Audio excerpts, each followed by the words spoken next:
Hey, good morning, everyone, and welcome to the PivotBoss Pre-Market Report for Thursday, July 27th, 2017. I'm Frank Ochoa, aka PivotBoss. Here's a look at the daily time frame of the ES. The Fed interest rate decision has come and gone, and we're now still sitting up here near highs, holding above 2460. We've rotated, obviously, outside of this prior range here, and we could easily rotate right back at least toward the top of the range here, which is 2450.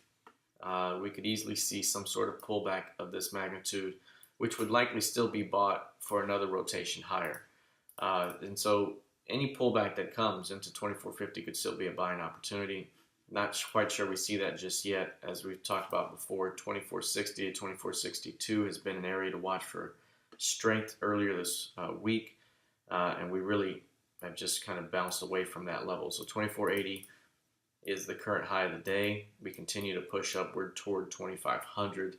Nothing really has changed just yet. So still upward trending at the moment.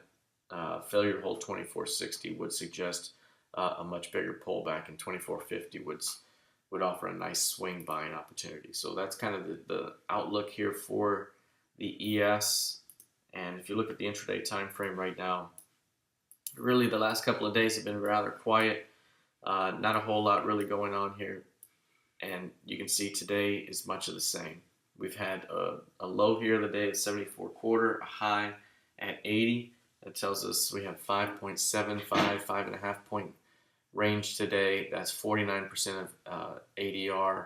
We've basically been averaging 11 points per day over the last 10 sessions. That's firmly in holiday and summertime trading. So you have to be very careful and cautious about trading the ES around the center muck here, and you got to be more concerned about fading edges. So again, the edges are at the extremes of the range here, and look to fade those back into value. So that's the idea here for the ES. If we take a look at crude, we'll bring up the daily time frame here for crude. Basically, crude oil has shown some nice strength here lately. It had mostly been coiled up here. Pullbacks were being bought, higher lows were being seen, and then here recently we saw a big push up. And what we mentioned the previous day was any pullback into where the breakout point was, that's likely going to be an opportunity for bulls to defend and squeeze.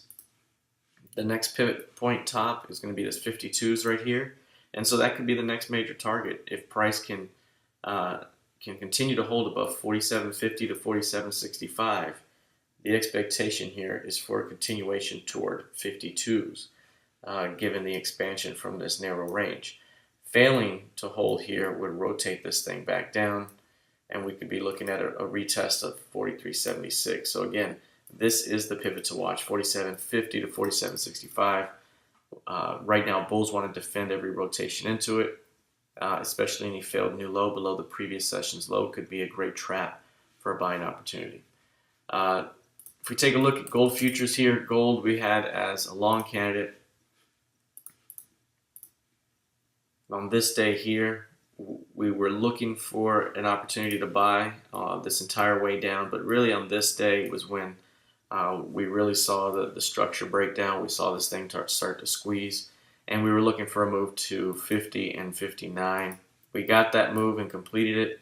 I believe yesterday what we were looking for was any pullback into 1240, and the PIMAs here, the previous close, that could be a buying opportunity for another push up. And so we're seeing that come to fruition now. Major outside reversal day, the previous session where the low was below the previous session's low, the close above the high. That's what I call an outside buy.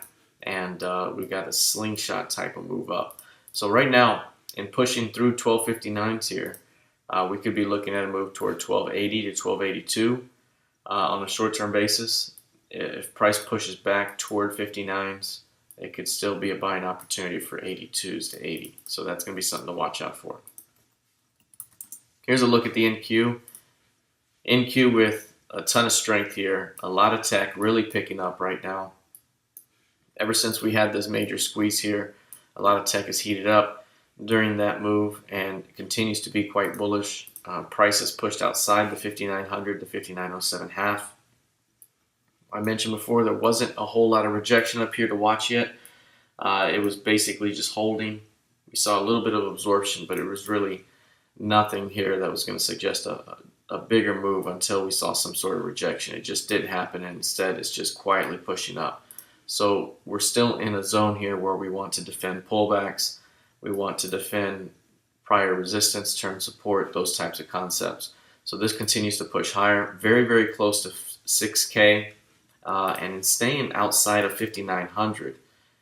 That would suggest a continuation over time into the 62-64 half target. That's the 100% expansion target from this edge. So staying above 5,900 is very important. Doesn't have to remain above it the entire time. We could pull back, trap below, and see a squeeze. But right now, that's the major pivot. So staying above that zone would suggest a continuation to 60.86 and 62.64. All right, that's it for now. Let's see how this thing plays out heading into the rest of the session. Good luck and trade well.